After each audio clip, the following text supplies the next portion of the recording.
Hi foodies! So myself and baby Foodie are going to make the macaroni and cheese today. I think we're going to do it together. You excited? Yeah? Yeah. So we're going to talk you through the ingredients. So first of all, you're going to need some butter. You're going to need 2 types of cheese. So I went for a blue cheese and a cheddar. You're going to need milk. You are going to need bacon bites. So you can get rashers and cut them up, but I really like these lardons. They're really handy. Pancetta, smoked ones. You're going to need flour. Do you need flour? Flour. And last but not least, the important bit, the macaroni. The macaroni!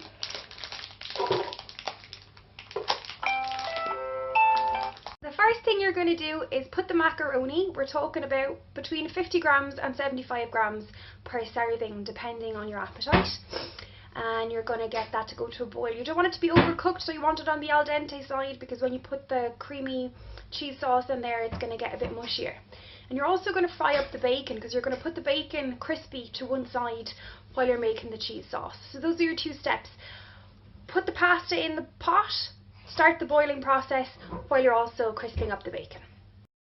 So here we have the bacon crisping up. I've added water into the bacon. It kind of gives a steaming effect, but as well as that, there's enough fat in it, so I don't need to add oil or anything like that. Ordinarily, I would put garlic in there as well, but because I'm using blue cheese and cheddar, I've decided that's enough flavours for today.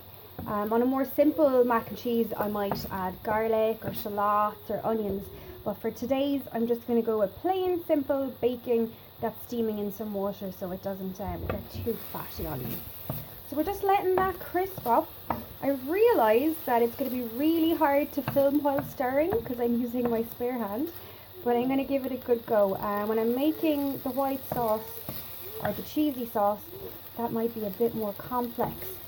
But a lot of feedback has said that I'm not showing enough food in my videos, so I'm definitely trying to work on that aspect. And hopefully, eventually, we might have someone to help me with the camera work. Who knows, baby Foodie is not going to be small forever. He's currently helping me with the washing machine work by emptying it and refilling it. Yeah. After the bacon is crispy as I want it, we're going to set that aside, and we're just going to make the cheese sauce now. The pasta is still cooking. Both should be done at pretty much the same time. That's baby Foodie playing with a saucepan. Are you making sounds? Yeah? You're adorable.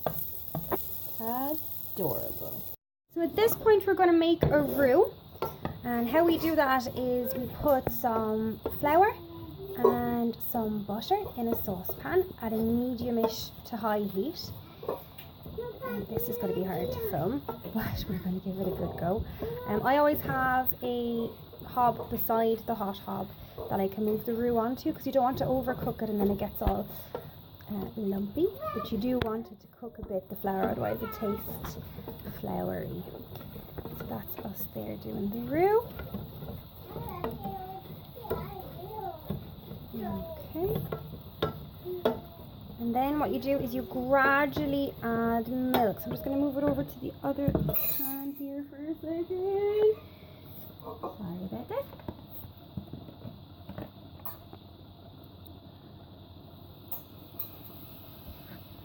And this is the part I was talking about being a bit more difficult to actually get on camera due to only owning 2 hands. So I'm going to just do that gradually. And see it there. Then you want to take it off the heat again.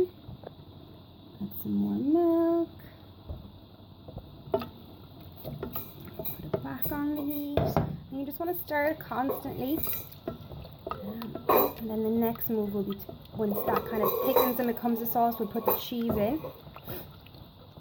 I'm just going to stir that so I can't film and stir at the moment, but I'll show you again in a few minutes what it looks like when it's done. So the sauce had gotten a bit lumpy on me, so all you do in that case is keep adding milk and thin it out, and then it'll thicken again over the heat, and you put it back on the hot hob and the cold hob, and that's just continuous stirring. Usually that doesn't happen to me, but obviously from having to film as well as use my hands, I'm not thinking as quick as I usually would. I've added salt into the mixture as well, and some pepper for seasoning, and I'm just about to add the cheeses in. The pasta is cooked, so you don't have to worry about that. You just put that to one side and strain it, and then all we're going to do now is melt the cheese in there, and then we just add it all together, and that's pretty much our macaroni and cheese done. This is the cheesy sauce in all its glory. So you can save even the lumpiest white sauce by just adding milk and cheese and just being patient. It's very hard to mess up. It's the base to a bechamel. It's the base to pretty much everything. So it's a very, very handy thing to know how to do, and it's a very, very easy thing to know how to do. So I'm just waiting for the cheese to melt more, and I'm literally just going to add that to the macaroni with the bacon, and that is pretty much me and Baby Foodie's lunch sorted. You excited? Are you? Yeah. And like I said, you want it to be a bit al dente, you don't want it to be overcooked. Okay. And you add the bacon.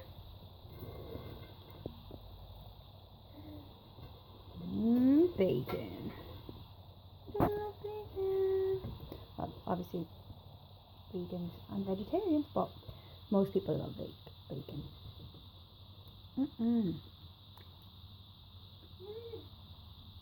So, just stir that, and that's it, guys. It's ready to serve.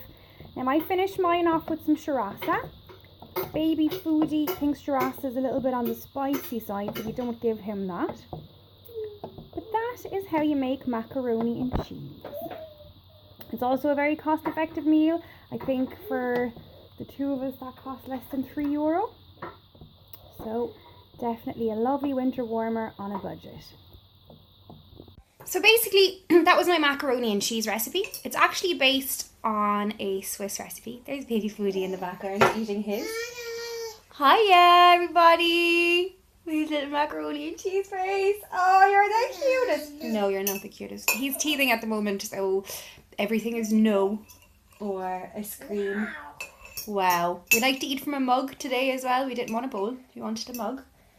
And we like to use big people forks because we're a big person now, aren't we? A big boy? Yeah.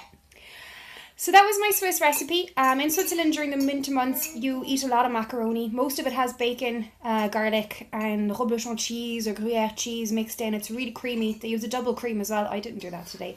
We didn't go completely fat, so we went kind of the leaner butter, flour, milk option. The Swiss way is really, really tasty. A lot of people think macaroni and cheese is simply an American thing.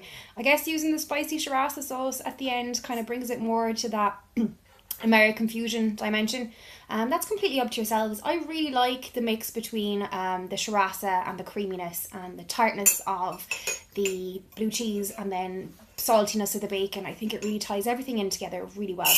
That would be one of my favourite winter meals. Now today obviously I picked the warmest day this week. The sun is blaring, as you can see in my kitchen. I can barely look at you guys, but I promised I was going to do this. So next week I'm hoping to do my vegetarian lasagna. We'll use that white sauce trick again to make the bechamel. We're going to make everything from scratch with the lasagna, and we're going to try to keep it very, very basic. The only thing we're not going to make is a pasta, because I'm not sure we're ready to go down the route of making pasta. Pasta's not hard to make by any means, but it's just filming it in a different point of view again would be difficult. So hopefully today I was able to film everything the way that was watchable, that you saw enough food and that I talked a bit, and you got added cuteness from Baby Foodie. Will you say goodbye to everybody? Bye everybody. Will you blow them a kiss? Blow them a kiss. No. I don't care. You don't care? Too busy eating? Yeah. Too busy eating. Okay, well guys, thanks so much for watching and have a lovely day. Hopefully you get to try the recipe and you can let me know how you get on. Thanks so much again for all the watches and all the great comments. I've just been really, really blown away by everything. So thank you again. You want to try say goodbye this time? Say bye. No? Okay. Well, you get a bye from me. You try again? No.